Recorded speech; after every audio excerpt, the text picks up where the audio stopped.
तो आज हम लोग कुछ क्वेश्चंस कर लेते हैं जो एटॉमिक स्ट्रक्चर चैप्टर हमने पढ़ा है उसके रिलेटेड जो क्वेश्चन जिस टाइप्स के न्यूमेरिकल एग्ज़ाम में पूछे जाते हैं आज हम लोग वो करने वाले हैं। तो मैंने कुछ क्वेश्चंस का लिस्ट यहाँ पे बना के रखा है जो कि अलग अलग टॉपिक से हैं और सारे टॉपिक्स को लगभग मैंने 2 लेक्चर्स में कवर करने का ट्राई करूँगा। तो देखते हैं, सबसे पहला ये क्वेश्चन है, if charge of an electron is 1.6 × 10⁻19 coulomb, ये हम लोग को पता है। Then find the number of electrons in 1 coulomb of charge, ये हम लोग को पता है एक इलेक्ट्रॉन का चार्ज है, तो 1 कूलम में कितना इलेक्ट्रॉन्स होता है। ठीक है, तो सबसे पहले लिखते हैं 1 इलेक्ट्रॉन में कितना चार्ज है, 1.6 × 10⁻19 कूलम। तो हमको पता है यूनिटरी मेथड से अगर हम लोग को 1 कूलम का चार्ज निकालना है तो इसको हम लोग सिर्फ इधर कर लेंगे। तो number of electrons is equal to number of electrons कितना होगा 1/1.6 × 10⁻19, ये कितना हो जाएगा 0.625 × 10⁻19 कूलम, सॉरी 19 इलेक्ट्रॉन्स, ये हो जाएगा number of electrons in 1 coulomb of charge. ये हमारा पहला क्वेश्चन था। अब देखते हैं दूसरा क्वेश्चन क्या है। दूसरा क्वेश्चन है find energy of third orbit of helium atom, helium plus. तो सबसे पहले देखते हैं क्या कि हम लोग को पता है एनर्जी का फॉर्मूला क्या है, -13.6 × Z²/n² इलेक्ट्रॉन वोल्ट, ये हमारा एनर्जी का फॉर्मूला है। तो क्या है यहाँ पे n का वैल्यू कितना है यार, n का वैल्यू कितना है 3 और z का वैल्यू कितना है 2। तो चलिए देखते हैं एनर्जी कितना होगा। Energy is equal to -13.6, z की जगह पे 3 पुट कर देते हैं इंटू 3 का स्क्वायर बाई n का जगह पे, सॉरी z की जगह पे 2 और n की जगह पे 3 का स्क्वायर पुट कर देते हैं, कितना हो जाएगा -13.6 इंटू 4/9। ठीक है, तो ये हमारा सिंपल सा इतना इलेक्ट्रॉन वोल्ट हो जाएगा, इसको आप सॉल्व करके देख सकते हैं। अब अगला है what is the energy release या observed when an electron jumps from 5th orbit to 3rd orbit. तो यहाँ बोला गया है ये एक एटम का ऑर्बिट है, तो ये n इज इक्वल टू 5 है और ये एक है, ये हो गया हमारा n इज इक्वल टू 3। तो इलेक्ट्रॉन यहाँ से यहाँ जंप कर रहा है। तो सबसे पहले पूछा यार रिलीज या ऑब्जर्व क्या होगा, सबसे पहले तो ये बताना है। तो मैंने आपको क्लास में बताया था कि सबसे पहले तो अगर ऊपर से अबव ऑर्बिट से कोई नीचे जंप करता है तो हमेशा एनर्जी रिलीज़ करेगा, और अगर एक्साइट होने के लिए उसको एनर्जी चाहिए और वहाँ से वापस आएगा तो एनर्जी रिलीज़ करेगा। तो सबसे पहला क्या कन्फ्यूज़न है, रिलीज़ होगा या ऑब्जर्व होगा। तो यहाँ पे 5 से तीसरे में आ रहा है, 5वें ऑर्बिट से तीसरे ऑर्बिट में आ रहा है, तो इसका मतलब है कि वो ऊपर से नीचे आ रहा है, तो ऊपर से नीचे आने में एनर्जी वो रिलीज़ करेगा। ठीक है, तो यहाँ पे हो जाएगा एनर्जी इज़ रिलीज। सबसे पहला है यहाँ पे जो रिलीज या ऑब्जर्व का क्वेश्चन पूछा है तो एनर्जी इज़ रिलीज हो जाएगा, यहाँ पे एनर्जी इज़ रिलीज। अब कितना रिलीज़ होगा ये हम लोग को पता करना है, तो लिखते हैं एनर्जी का फॉर्मूला सबसे पहले क्या है, -13.6 × Z²/n²। ठीक है, तो Z² अब यहाँ पे Z का वैल्यू कितना है, लिथियम है, लिथियम का Z कितना होता है 3 होता है, n का वैल्यू कितना है 5 है, और जंप किस में किया है n1 का वैल्यू ये हो गया और n2 का वैल्यू हो गया 3। तो हमको पता था ना कि अगर डिफरेंस हम लोग को निकालना होता है, एनर्जी का डिफरेंस कैसे होता है, -13.6 × Z² हो गया और 1/n1² - 1/n2², ये हो गया एनर्जी का डिफरेंस, ये हो गया डेल्टा ई, एनर्जी का डिफरेंस अगर हम लोग को निकालना है तो अब चलिए वैल्यू सिर्फ पुट कर देते हैं। ठीक है, तो वैल्यू क्या हो जाएगा -13.6, z का वैल्यू कितना है 3 है, तो 3 का स्क्वायर 1 कितना हो गया, n1 का वैल्यू कितना है 3 है, सॉरी ये n2 का वैल्यू है और ये n1 का वैल्यू है, n1 का वैल्यू हो गया 3 और -3 का स्क्वायर -1/5 का स्क्वायर। ठीक है, इसको सॉल्व कर लेते हैं, कितना होगा -13.6 × 9 × 1/9 - 1/25। ठीक है, अब आप इसको सिंपली LCM लगा करके सॉल्व कर सकते हैं। ये हमारा आ गया एनर्जी का वैल्यू, यहाँ पे इलेक्ट्रॉन वोल्ट में आएगा सारा, ये सब इलेक्ट्रॉन वोल्ट में आता है। अब अगला क्वेश्चन क्या है, if energy released by a electron jumping from 5th orbit to 3rd orbit of lithium 2+ ion उसको ई मान दिया गया है, जो एनर्जी यहाँ रिलीज होगा उसको ई मान दिया गया है। Then energy from third orbit to second orbit of helium ion क्या होगा, ई के टर्म में हम लोग यहाँ फाइंड करना है। जैसे सपोज यहाँ पे सपोज x इलेक्ट्रॉन वोल्ट आया है, तो इसी x का मान यहाँ पे ई दिया गया है कि जो इलेक्ट्रॉन जंप किया है 5वें से तीसरे ऑर्बिट में, उसका मान अगर ई है तो हीलियम एट आयन का थर्ड ऑर्बिट से सेकेंड ऑर्बिट में जंप करने का ई के टर्म में क्या होगा। इसको देखते हैं कैसे सॉल्व करती है। ज़्यादातर क्वेश्चन इसी टाइप में आता है आप लोगों को, तो इसको समझना पड़ेगा कि इसको सॉल्व कैसे किया जाता है। तो सबसे पहले लिखते हैं कि लिथियम 2+ आयन का फिफ्थ से थर्ड जंप के लिए कितना एनर्जी रिलीज़ हुआ है। तो हो गया, अभी ऊपर जस्ट हमने सोल्व किया -13.6 इंटू 9 इंटू 1/9 माइनस 1/25, ये कितना हो जाएगा -13.6 इंटू 9 इंटू 9 इंटू 25 माइनस 9, ठीक है। ये 9 यहाँ से कट गया, हो जाएगा -13.6 इंटू 16/25, ठीक है। इसको देख लेते हैं सॉल्व करके कितना आएगा।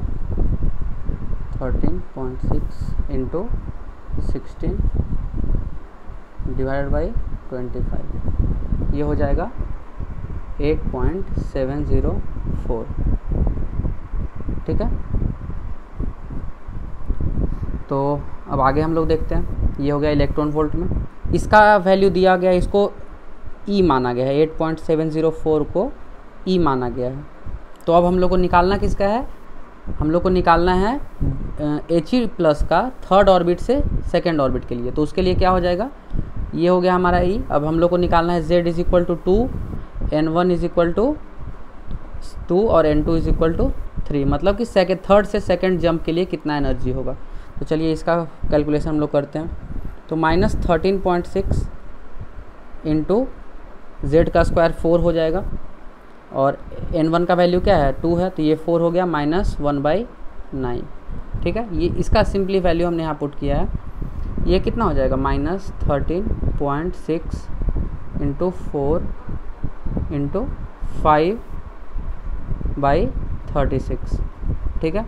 ये हो गया -13.6 इंटू 5/9, ये हो गया हमारा इलेक्ट्रॉन वोल्ट का वैल्यू। अब इसका हम लोग कैलकुलेट करके निकाल लेते हैं कितना होता है। तो ये हो गया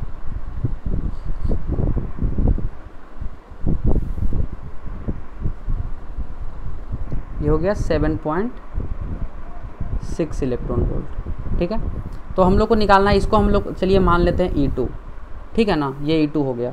अब इसको इक्वेशन 1 लेते हैं, इसको इक्वेशन 2 लेते हैं, ठीक है। अब दोनों को डिवाइड कर देते हैं, 1 बाई या फिर 2/1 कर देते हैं, ये हो गया 2/1, कितना देगा हम लोग को E2/E1 = 8.704/7.6, यही देगा हम लोग को वैल्यू। अब यहाँ से हम लोग क्या कर रहे हैं, E2 का वैल्यू हमको फाइंड करना है E1 के टर्म में, जो कि E है, सिंपली इसको हम लोग E लिख देते हैं, ठीक है। तो E2 का वैल्यू हम लोग को E1 के टर्म में फाइंड करना है, तो क्या हो जाएगा E2 = 80.704 डिवाइड बाई 7.6 इंटू ई। तो ये हमारा आंसर हो गया एनर्जी का वैल्यू ई के टर्म में, जो हमारा क्वेश्चन में क्या पूछा गया था। Then energy from third orbit to second orbit of helium plus ion, E के टर्म में कितना होगा। ई के टर्म में हम लोग ने यहाँ फाइंड कर लिया कि जो हमारा रिक्वायर्ड एनर्जी है ये E2 है, E2 हमारा रिक्वायर्ड एनर्जी है। तो ये जो E2 है ये ई के टर्म में कितना आ गया 8/704 डिवाइड बाई 7.6। तो इसको कुछ करना नहीं है, दोनों का सबसे पहले हम लोग को जो दिया है, जिसका हम लोग को इन्फॉर्मेशन दिया रहेगा, जैसे कि यहाँ पे क्या दिया है, लिथियम का फिफ्थ से थर्ड ऑर्बिट का जंप दिया हुआ है, तो उसको हम लोग ई मान लेंगे, उसका जो भी वैल्यू आएगा उसको हम लोग ई मान लेंगे। फिर हम लोग को जिसका ई के टर्म में निकालना है उसका एनर्जी निकाल लिए, और फिर दोनों इक्वेशन को डिवाइड करके ई के टर्म में हम लोग को जो रिक्वायर्ड एनर्जी है उसका वैल्यू लिख लेना। जैसे हम लोग को E2 चाहिए, E2 चाहिए ई के टर्म में, तो E2/E लिख दिया है, E/E2 लिख दिया, और फिर उसको ई के टर्म में हम लोग यहाँ पे मल्टीप्लाई या डिवाइड करके हम लोग उसको सॉल्व कर लेंगे। ये बहुत ही इस टाइप का क्वेश्चन बहुत सारा आएगा, जिसमें कि आपको एक का एनर्जी दिया रहेगा, किसी भी एक जंप का एनर्जी या फिर एक एक्साइटेशन का एनर्जी दिया रहेगा कि दूसरे से 5वें ऑर्बिट में जंप कर गया है, तो उसका वैल्यू अगर ई है तो तीसरे से चौथे में जंप करने का एनर्जी निकालो, वो क्या होगा। तो ये सब बहुत इस टाइप का क्वेश्चन आएगा जो कि बहुत ईजिली सॉल्व हो जाना चाहिए, कोई इसमें डिफ़िकल्ट नहीं है। डेल्टा ई का फॉर्मूला आपको पता ये है, डेल्टा ई का formula -13.6 into Z square by into 1/n1 square minus 1/n2 square, ये हो गया हमारा जेड डिफरेंस ऑफ एनर्जी का फॉर्मूला जो कि यहाँ पे है, ये देख लीजिए। तो ये फॉर्मूला यूज़ करके ही आपको दोनों का एनर्जी डिफरेंस का वैल्यू निकालना है, दोनों को डिवाइड कर देना है और फिर जो रिक्वायर्ड एनर्जी है वो लिख देना है। अब चलते हैं अगले क्वेश्चन की तरफ। तो if wavelength of light is 200 mm, ठीक है, ये 200 नैनोमीटर है, देन फाइंड इट्स फ्रिक्वेंसी। तो हम लोग को नैनोमीटर मतलब क्या होता है, नैनोमीटर होता है 10⁻⁹ मीटर, ठीक है, ये हो गया नैनोमीटर का वैल्यू। तो चलिए यहाँ पे क्या दिया है, 200 nanometre is equal to 200 into 10⁻⁹। हम लोग को एक फॉर्मूला पता है ना, wavelength into frequency is equal to C, जो कि है स्पीड ऑफ लाइट। ये फॉर्मूला हम लोग को पता है। हम लोग को निकालना क्या है, फ्रिक्वेंसी। हम लोग को वेवलेंथ तो दिया है, तो वेवलेंथ दिया तो इसका वैल्यू फ्रिक्वेंसी बराबर क्या हो जाएगा, c/λ। तो लिख देते हैं फ्रिक्वेंसी कितना हो जाएगा, 3 × 10⁸ डिवाइडेड बाई 2 × 10⁻⁻7। ये ऐसे भी इसको लिख सकते हैं ना, 2 × 10⁻⁻7। तो इसको यहाँ पे सिंपली लिख दिए, ये हो गया 1.5 × 10⁻15।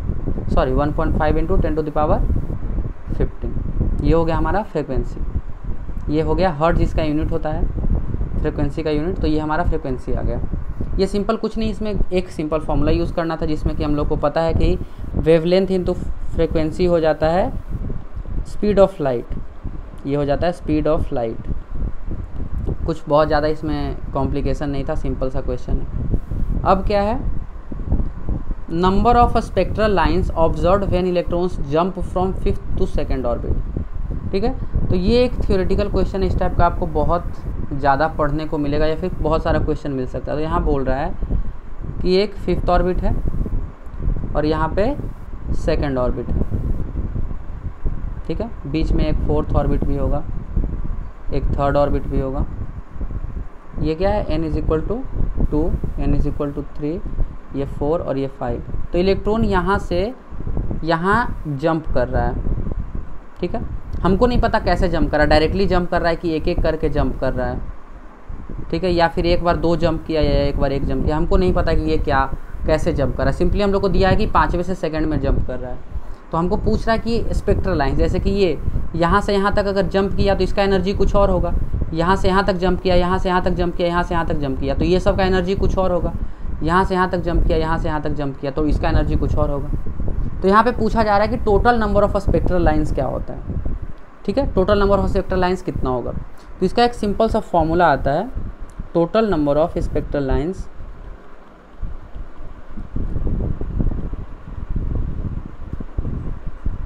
एक तो सिंपल है कि आप इसको कैलकुलेट करके देख सकते हैं, यहाँ पे जितना पॉसिबिलिटी है। एक क्या होगा, चलिए एक तो ये दिख गया आपको, एक ये कंडीशन है, एक ये कंडीशन है, एक ये कंडीशन है कि एक बार एक एक करके जंप किया। जैसे कि आपको सपोज बोला जाए कि 5 सीढ़ी चलना है, 5 सीढ़ी उतरना है, तो आप कैसे, या तो एक बार 2 सीढ़ी कूद जाइए, 2 सीढ़ी कूद जाइए, फिर एक बार कूदिए। बहुत सारा तरीका है। तो आप सिंपली यहाँ पे एक बार काउंट करके भी निकाल सकते हैं जो जितना पॉसिबिलिटी है। एक पॉसिबिलिटी ये हो सकता है ना कि यहाँ से यहाँ तक जंप किया और फिर यहाँ से यहाँ तक जंप किया, यही 4 पॉसिबिलिटी है यहाँ पे। एक ये पॉसिबिलिटी हो गया कि यहाँ से यहाँ तक जंप किया और एक यहाँ से यहाँ तक जंप किया। एक पॉसिबिलिटी हो गया डायरेक्टली जंप हुआ है। एक पॉसिबिलिटी है कि धीरे धीरे एक एक करके जंप किया है, तीसरा। और एक पॉसिबिलिटी कि पहली बार में 2 और दूसरी बार में 1 जंप किया है। तो टोटल कितना नंबर ऑफ स्पेक्ट्रल लाइन से यहाँ मिल सकता है हम लोग को, एक इससे मिलेगा, एक इससे मिलेगा, एक इससे मिलेगा और एक इससे, यानी कि टोटल 4 टाइप से वो जंप कर सकता है यहाँ पे, ठीक है ना। ये हो गया हमारा एक तरह से सिंपल क्लासिकल मेथड जिससे कि हम काउंट करके निकाल सकते हैं, ठीक है। तो ये मेथड, इस टाइप का क्वेश्चंस भी आपके सिलेबस में बहुत सारा रहेगा और ये मतलब एक अच्छा खासा इंपॉर्टेंट टाइप का क्वेश्चन होता है। ज़्यादा क्वेश्चंस ऐसा आता नहीं है, बट याद रखने के लिए आप इसको समझ सकते हैं कि कैसे सॉल्व करते हैं। आप सिंपली काउंट करके लिख सकते हैं कैसे कितना लाइन्स आ सकता है। बहुत ज़्यादा हाई लेवल का देगा नहीं आपको कि 10 से 1 पे सर्च करो, छोटा छोटा ही दिया जाता है, ठीक है। अब चलते हैं अगले क्वेश्चन पे। If radius of second orbit of H atom is R, then radius of third orbit of helium atom in terms of R निकालना है, ठीक है। हम लोग को क्या बोल रहा है, radius of second orbit of hydrogen is R, ठीक है। तो सबसे पहले रेडियस का फॉर्मूला लिखते हैं, क्या था 0.59 इंटू n²/z एम्स्ट्रॉम, ये था हमारा रेडियस का फॉर्मूला, ठीक है। अब क्या है, हमको ये दिया है एक हाइड्रोजन के लिए दिया है और हीलियम का हमको पूछ रहा है। तो हाइड्रोजन के लिए, फॉर हाइड्रोजन n का वैल्यू कितना दिया है 2 और z का वैल्यू है 1, तो यहाँ पे वैल्यू पुट कर देते हैं। तो R1 जो कि R का वैल्यू कितना है, ये R को दिया हुआ है, R का वैल्यू कितना है 0.59 इंटू n², n कितना है 2, 2 का स्क्वायर 4 और बाई z कितना है 1, ये हो गया हमारा R का वैल्यू। तो R is equal to 0.59 into 4 is equal to 2.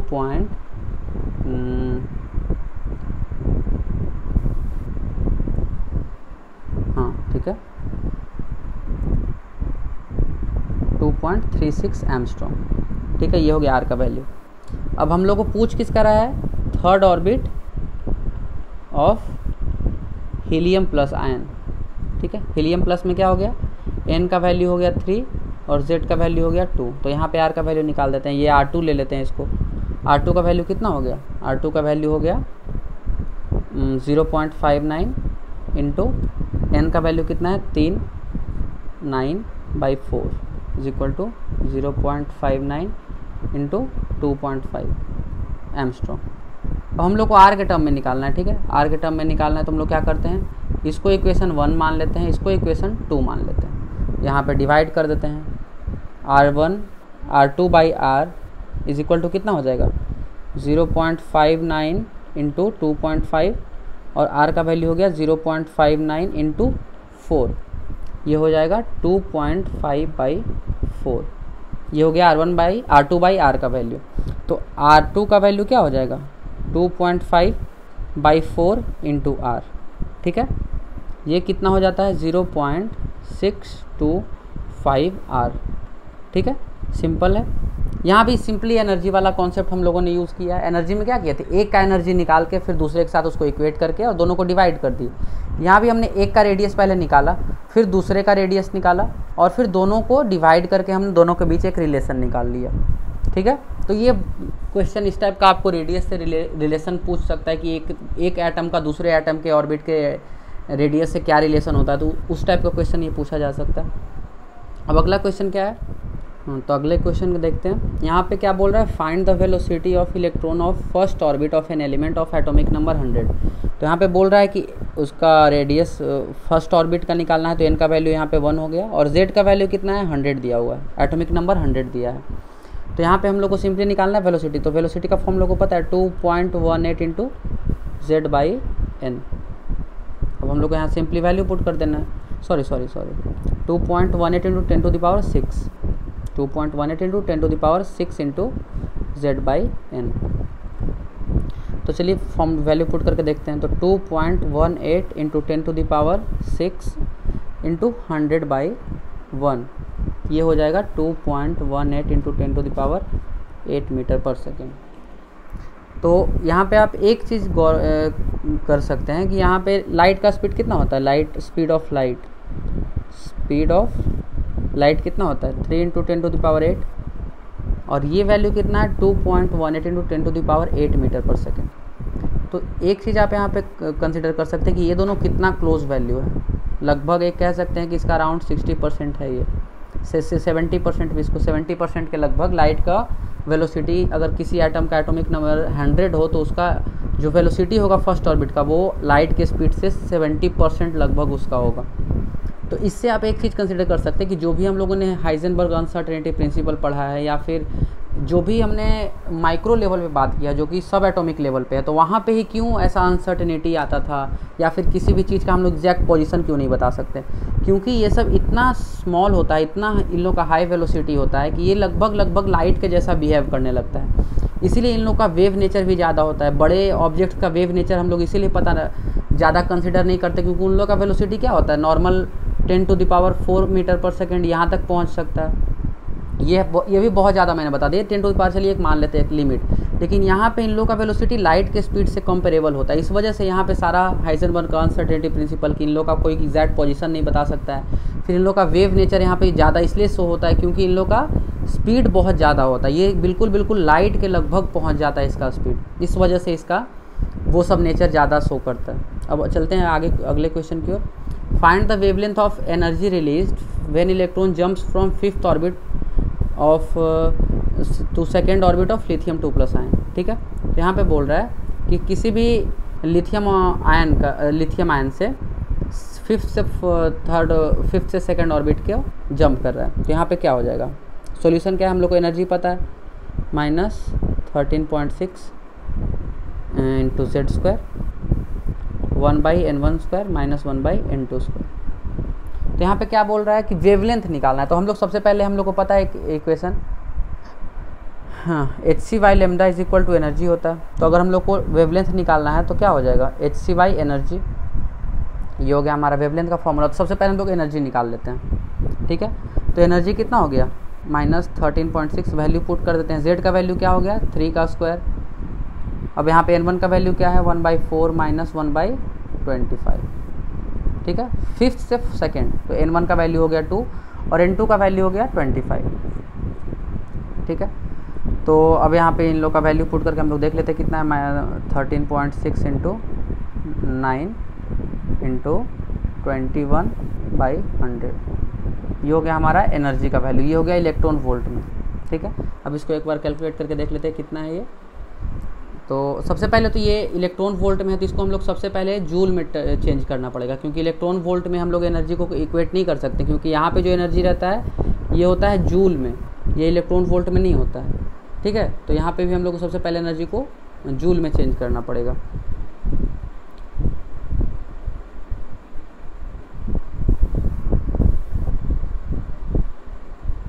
तो यहाँ पे एनर्जी कितना हो गया, 25.7 इलेक्ट्रॉन वोल्ट। अब इसको जूल में चेंज करने के लिए क्या करना पड़ता है, 1.6 इंटू 10⁻⁻19 से मल्टीप्लाई कर देंगे तो ये जूल में हो जाएगा। तो 25.7 को अगर हम लोग 1.6 इंटू 10⁻⁻19 से मल्टीप्लाई कर दें तो ये जूल में हो जाता है। तो ये हो गया 41.13 इंटू 10⁻⁻19 जूल। अब हम लोग को पता है hc/λ का फॉर्मूला यहाँ पे हम लोग अब यूज़ कर सकते हैं, क्योंकि ये जूल में कन्वर्ट हो चुका है। सबसे पहले यहाँ पे ध्यान देना कि कभी भी इलेक्ट्रॉन वोल्ट एक इलेक्ट्रॉनिक यूनिट है, वो हम लोग सब एटॉमिक लेवल पे यूज़ करते हैं, लेकिन कभी भी उसको एक्चुअल कैलकुलेशन में यूज़ नहीं करना है, वो सिर्फ एनर्जी कैलकुलेशन के लिए ही ठीक है। तो यहाँ पे अगर हम लोग को किसी भी चीज़ का एनर्जी या वेवलेंथ कैलकुलेट करना है तो हम लोग हमेशा जूल का एनर्जी लेंगे, और जूल में कन्वर्ट करने का क्या रूल है, इलेक्ट्रॉन वोल्ट इंटू 1.6 इंटू 10⁻⁻19 अगर कर देंगे तो ये अपने आप जूल में कन्वर्ट हो जाता है। ये क्या है, एक इलेक्ट्रॉन का चार्ज है, चार्ज ऑफ इलेक्ट्रॉन। तो किसी भी इलेक्ट्रॉन वोल्ट को अगर हम लोग को जूल में कन्वर्ट करना है तो उससे एक इलेक्ट्रॉन का चार्ज मल्टीप्लाई कर देंगे, वो खुद से जूल में कन्वर्ट हो जाएगा। तो अब हम लोग क्या करना है, hc/λ हम लोग का E है, तो अगर हम लोग को लेमडा निकालना है तो क्या हो जाएगा, hc/एनर्जी। ठीक है, अब hc का वैल्यू क्या होता है, 6.6 इंटू 10⁻34 इंटू 3 इंटू 10⁸ भाई एनर्जी का वैल्यू पता ही हम लोग को 41.13 इंटू 10⁻⁻19। अब हम लोग इसको सॉल्व कर लेते हैं, कितना आता है,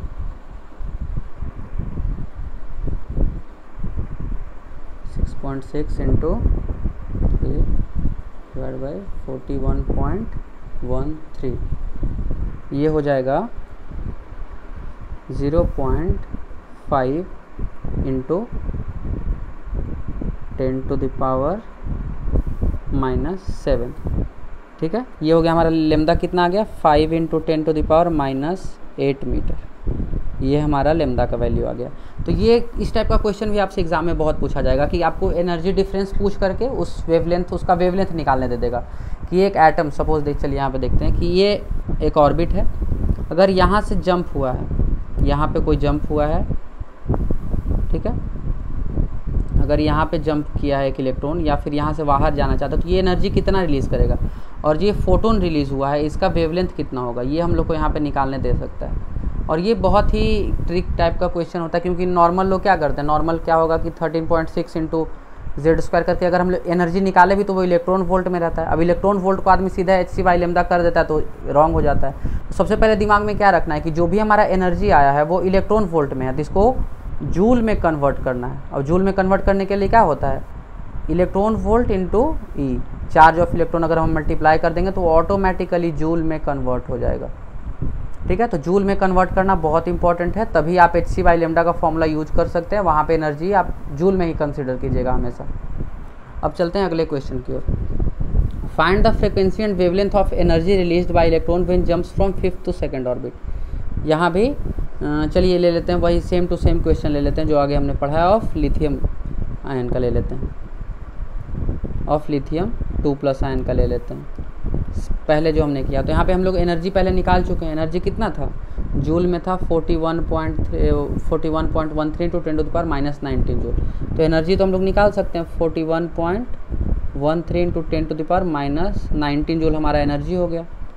अब आगे हम लोग को निकालना क्या है, निकालना हम लोग को लेमदा है और फ्रिक्वेंसी निकालना है। तो सबसे पहले लेमदा भी हम लोग निकाल चुके हैं अगले क्वेश्चन में, lambda H C by energy हो जाता है, ये भी हम लोग निकाल चुके हैं 5 × 10⁻⁻8 मीटर। अब हम लोग को निकालना क्या है, फ्रिक्वेंसी। फ्रिक्वेंसी निकालने के लिए हम लोग को पता है फ्रिक्वेंसी निकालना है, तो क्या करते हैं, सी बाई लेमडा कर देते हैं। तो सी कितना है, 3 × 10⁸ डिवाइडेड बाई 5 × 10⁻⁻8 कितना हो जाएगा, 3/5 × 10⁻16 ये हो जाएगा 0.6 × 10⁻16। ठीक है, तो यहाँ पे आप सिंपल लिख सकते हैं 6 × 10⁻15 हर्ट्ज़, ये हो गया हर्ट्ज़ में फ्रिक्वेंसी हमारा। तो ये सब बहुत ही बेसिक क्वेश्चंस मैंने अभी करवाया है जो कि सिंपली बोर्स मॉडल पे बेस्ड है। इसका एनर्जी ऑफ ऑर्बिट पे बेस्ड है कि किसी भी ऑर्बिट का एनर्जी कितना होता है, एनर्जी जंप करने से इलेक्ट्रॉन का वेवलेंथ क्या होगा, या सॉरी एनर्जी का वेवलेंथ क्या होगा, उसका फ्रिक्वेंसी क्या होगा, कितना एनर्जी का इलेक्ट्रॉन का जो जंप होने के बाद कितना एनर्जी रिलीज़ होता है, रेडियस के बीच क्या रिलेशन होता है, एनर्जी के बीच क्या रिलेशन होता है। ये सब बहुत सिंपल सा टॉपिक्स मैंने यहाँ पे क्वेश्चन करवाया है, जिससे कि आपको कॉन्सेप्ट सारा क्लियर हो जाए कि जो भी मैंने इतने लेक्चर्स पे पढ़ा है उसका सारा का ये एक तरह से कह सकते हैं कंक्लूजन है कि ऐसे क्वेश्चंस को ही हम लोग को सॉल्व करना होता है। ये जो भी क्वेश्चन का PDF है ये मैं आपको सेंड कर दूंगा ग्रुप में, इसका टेंशन मत लीजिए। और फिर अभी आपको कोई डाउट है कोई भी क्वेश्चन में तो आप प्लीज़ कमेंट सेक्शन में पूछ सकते हैं, और फिर जैसे ही लाइव क्लास होगा उसमें हम लोग आपका सारा डाउट क्लियर कर देंगे। तो आज के लिए रखते हैं इतना ही। अगले क्लास में कुछ और न्यूमेरिकल्स हम लोग को करना है जो कि आगे का टॉपिक से रिलेटेड होगा, जिसमें हाइजेनबर्ग अनसर्टेनिटी प्रिंसिपल है, डी ब्रॉगली वेवलेंथ है, ये सब के रिलेटेड न्यूमेरिकल्स हम लोग अगले लेक्चर में करते हैं।